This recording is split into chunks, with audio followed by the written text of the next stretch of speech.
Alrighty guys, welcome back to Star Wars Review. Today I am reviewing The High Republic Issue 3. There Is No Fear Chapter 3 down below, which was written by Cavan Scott with art by Ario Anadito, and it came out on March 3rd, 2021. So yeah, I thought it was another good issue. We see the Drengir get introduced into the series. So far we really haven't learned anything new about them. We didn't know from Into the Dark. The biggest thing is we see affect the Jedi, mainly as Skier and then Tarek and Sarat affect them a lot worse than what we saw in Into the Dark, which I thought was neat. But yeah, also I want to say once again the art in the series has been really good. So yeah, I really like the art. So yeah, but yeah, it was a good issue. Probably my least favorite of the series so far, but it still was a very good issue. And obviously it's only the third issue, so I think the first two were, I quite liked them a lot. But yeah, anyways, I guess I'll just get into the breakdown, which the issue starts with Tarek being infected with like the darkness, on Avar, Chris, and Skier trying to, deal with him and whatnot, while Keith trying to stand guard outside the ship. And, while she's doing it, some of the citizens of the planet they're on, Cedru Minor, come up and give her some bread and whatnot. And I believe it's some Rhodians who were giving it to her. And, they tell her how, others have gone missing, including their son. It was Julius or something like that. What's her name? And gone missing like Sarat has, whatnot. And so Keeve, asks like why they didn't contact the Starlit Beacon and whatnot, and which they respond by saying that they can't. And Keeve then says, asks if it's the Hutts. But then this I believe the species is called like an Artodak or something like that. I don't know how to pronounce it, but named Cal Solman. I believe he was in the previous issue. Shows up, asking about what the Hutts have to do with anything, and he responds by saying that they encountered a ship owned by a Hutt, which was attacked by Nihil, and they found some grain, which comes from Cedru Minor. Which Solman responds by calling her a fantasist, and tells the other that the other citizens that they'll deal with their problems by themselves and whatnot. So they all leave, and so then Keeve decides she's gonna take matters into her own hands, and she heads into the crop field where she meets this kid named Bartle, which she follows him around and follows him to this sinkhole, which Bartle jumps in, and so Keeve has to follow him down there. Which once she's down there, she feels the darkness coming from side like sinkhole cave area.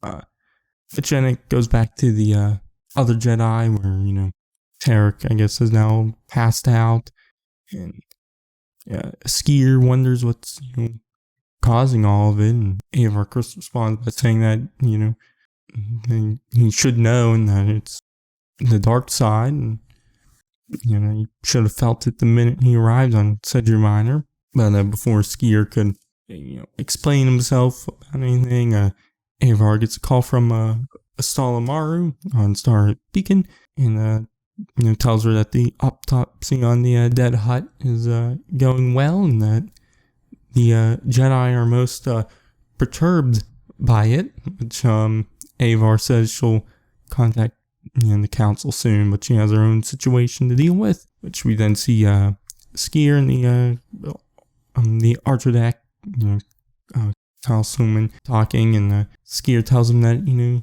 shouldn't be on the ship, which Solman responds by saying that they shouldn't be on his planet, which Avar then tries to figure out what's going on, and Solman says that the girl, referring to Keeve, what was supposed to be guarding the ship is gone, and then says that she doesn't have any right sneaking around the planet, which Skier then says, that they're just trying to protect them, which Solomon then says by, losing your own, that it makes him feel much safer already. Obviously very sarcastic there, but which Avar then tells Solomon that they can go looking for Kiev together.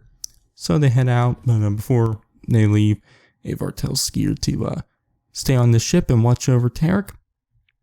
But then we see Kiev and Bartol going deeper into the sinkhole cave area, and Kiev starts to get overwhelmed by the darkness, which Bartol thinks that she means just the cave being dark and by the Force, which Kiev has to explain that what the Force is and how the Jedi are part of the light and whatnot. But then Bartol says that she can wait there while he goes and heads in deeper, which he does. But then he finds something and screams. So Kiev comes running in, and there they find Sarat hanging in some vine thingies, along with the Rhodian child Julius or Joel, or I don't know.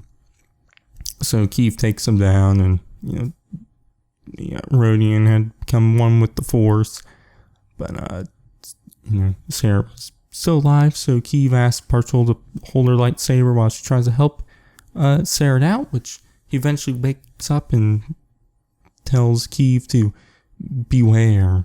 Which then one of the vines attacks Bartol, so Kiev uses the Force on her lightsaber to slash the vine, and she tells Bartol to get behind him so he can be safe, which Sarah responds by saying, "No meat is safe from the Drengir," which we then see huge Drengir saying meat over and over again, while Kiev gets into defensive position. But then we see back on the Jedi ship where Tarek has now awakened, talking about how the darkness has them, and Skier tries to help him, but Tarek screams at him, spitting all this black spore thingies all over Skier, which affects Skier, makes him go insane, and so they leave the ship. But then we see Kiev back in the cave trying to fight the Drengir, and Sarat's going insane.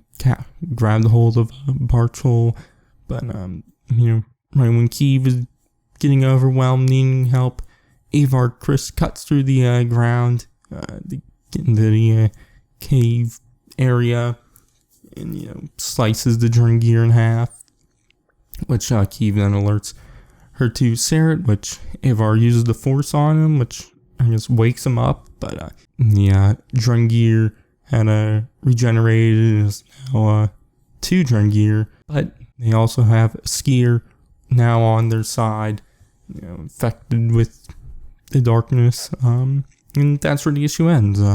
So yeah, like I said at the start, I like this issue. I like seeing the Drengir affect the Jedi, on a worse level than what we saw in Into the Dark.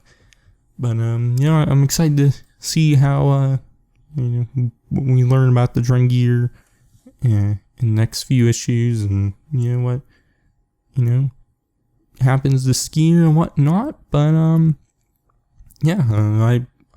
I enjoyed the issue. So yeah, but anyways, my grade for the issue, I'll give it an A-. So yeah, but anyways, that will be it for this review. The next issue comes out April 7th, I believe, so I'll be doing a review of it then. But for now, I've been Star Wars Review, and you can check out my other High Republic reviews. I've done reviews of everything that came out before this issue. So yeah, my next review will be the High Republic Adventures issue 2, which you can check that out then. But yeah, for now, I've been Star Wars Review, and I'll catch you guys in the next one.